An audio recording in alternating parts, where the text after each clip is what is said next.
नमस्कार साथियों, मैं प्रवीण कुमार शुक्ला। आज मैं आप लोगों के बीच आया हूं अतिथि शिक्षकों का मुद्दा लेकर।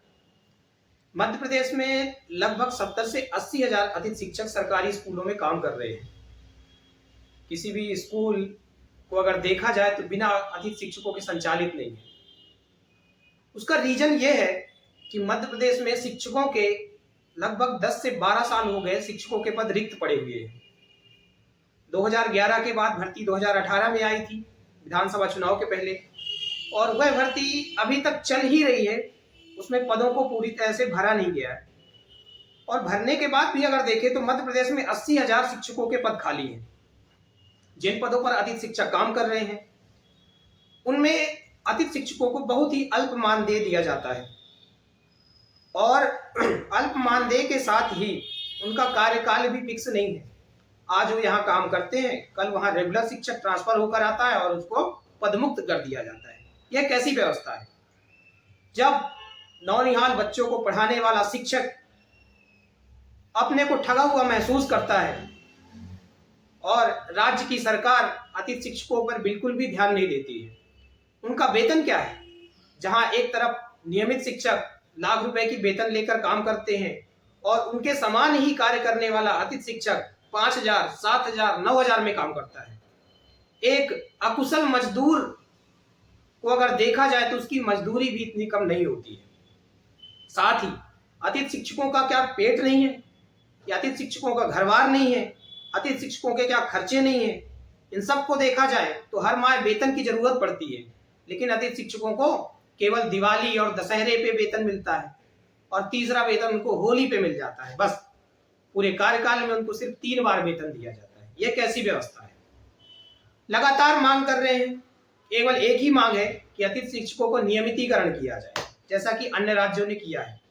आप उत्तराखंड को देखिए, आप हरियाणा को देखिए, आप छत्तीसगढ़ को देखिए, आप राजस्थान को देखिए।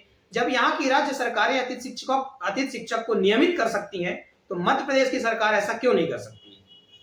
यहाँ बातें तो बहुत बड़ी बड़ी करते हैं हमारे स्वघोषित मामा मुख्यमंत्री, लेकिन काम कुछ नहीं होता है। अतिथि शिक्षक मजबूर है पढ़ाने के लिए। अतिथि शिक्षक 12 वर्षों से 14 वर्षों से सेवाएं दे रहा है, इसके बाद भी उसको उस पद पर नियमित नहीं किया जा रहा है। आखिर क्या मजबूरी है? आप रिजल्ट देखते हैं, वाहवाही लूटते हैं कि हमारे यहाँ मध्य प्रदेश के स्कूलों का रिजल्ट इतने प्रतिशत रहा, लेकिन कभी आप ये नहीं देखते हैं कि उसके पीछे मेहनत करने वाला अतिथि शिक्षक आज दर दर की ठोकरें खाने को मजबूर है। मैं वर्तमान सत्र की अगर बात करूं तो वर्तमान सत्र में भी अतिथि शिक्षकों को आज दिनांक तक, जुलाई से ज्वाइन होने के बाद आज दिनांक तक वेतन नहीं मिला है। कैसे उसका घरबार चलता होगा? कैसे वही स्कूल पहुंचता होगा? कभी सोचा है आपने? बस घोषणाएं होती हैं। अभी पूर्व सरकार में जब कमलनाथ जी मुख्यमंत्री थे तो यही शिवराज सिंह जी अतिथि शिक्षकों के भोपाल आंदोलन में पहुंचकर उनको कोसते थे कि अतिथि शिक्षकों की मांग जायज है और इनको नियमित किया जाना चाहिए। आज सत्ता भी उनकी है, कुर्सी भी उनकी है, मुख्यमंत्री भी वो हैं, लेकिन आज उनको अतिथि शिक्षक याद नहीं आते हैं। यह कैसा दुर्व्यवहार है?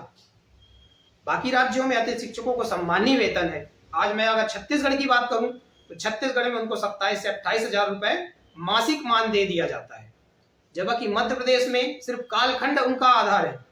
अगर किसी माह में 20 दिन स्कूल लगता है तो उनकी वेतन भी काट ली जाती है। अतिथि शिक्षक अगर अब्सेंट रहता है तो भी उसका वेतन नहीं मिलता है। ठीक है, लेकिन अगर रविवार को हफ्ते में 6 दिन कार्य करने के बाद जब रविवार पड़ता है तो रविवार का भी वेतन उसको नहीं मिलता है। आखिर ये बताइए, वो रविवार को कहां जाएगा मजदूरी करने? क्या ऐसा किसी विभाग में या किसी अन्य कर्मचारियों के साथ ऐसा किया जाता है? नहीं। जब नहीं तो फिर अतिथि शिक्षकों की जायज मांगे मानी क्यों नहीं जाती? जबकि मुख्यमंत्री ने कई बार अपने मन से ये बोला है कि अतिथि शिक्षकों को नियमित करना है, लेकिन कब करना है ये तो आप हर पंचवर्षीय योजना की तरह आप बोलते रहते हैं, करते कभी नहीं है। भाजपा के जो प्रदेश अध्यक्ष हैं वीडी शर्मा जी, उन्होंने कई बार बोला कि अतिथि शिक्षकों के लिए बहुत जल्दी खुशखबरी ला रहे हैं। क्या खुशखबरी भाई साहब? आज तक तो सुनाई नहीं दी। उल्टे यहाँ रोज ट्रांसफर होते हैं, अतिथि शिक्षक एक माह काम करता है, नियमित शिक्षक आ जाता है, उसको भगा दिया जाता है। फिर कैसे शिक्षा संभालेंगे आप, जब यहाँ पे 70 से 80 हजार पद खाली हैं और उन पदों पर अतिथि शिक्षक काम करता आ रहा है? लगातार 12 से 14 वर्षों से सेवाएं दे रहा है, अब उनको नियमित करने में क्या व्यवधान है? ऐसा तो है नहीं कि इसके पहले आपने किया नहीं है। शिक्षा गारंटी योजना में काम करने वाले गुरुजियों को आपने परमानेंट किया है, फिर उसी तर्ज पर अतिथि शिक्षकों को किया जाना चाहिए। अतिथि शिक्षकों की सिर्फ इतनी मांग है कि उनके पद का स्थायित्व हो, उनके पद को, जिस पद पर वो काम कर रहे हैं, उनको खाली ना माना जाए। क्यों? अगर खाली माना जाता है तो उनके पद पर कोई नियमित शिक्षक ट्रांसफर होकर आता है, जब उसको खाली नहीं माना जाए तो वहां पर नियमित शिक्षक ट्रांसफर होकर नहीं आ सकता। साथ ही उनका कार्यकाल 12 माह वेतन और 62 वर्ष का कार्यकाल किया जाए, 62 वर्ष तक वो कार्य करते रहे। साथ ही मासिक मानदेय हो, कालखंड का मानदेय आधार ना हो, जैसा कि नियमित शिक्षकों को भी नहीं है।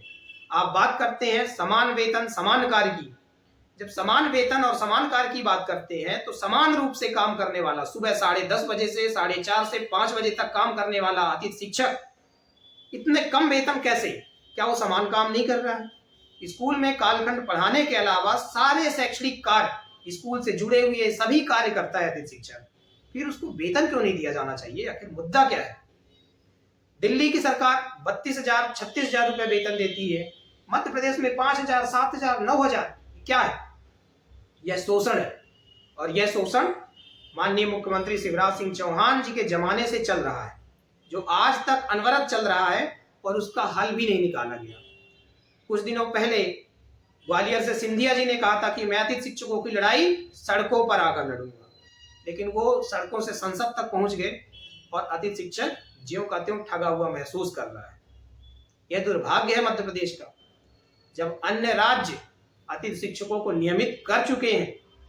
आप छत्तीसगढ़ को देख लीजिए, आप राजस्थान को देखिए, हरियाणा देखिए, उत्तराखंड देखिए, तो मध्य प्रदेश में क्यों नहीं किया जा सकता?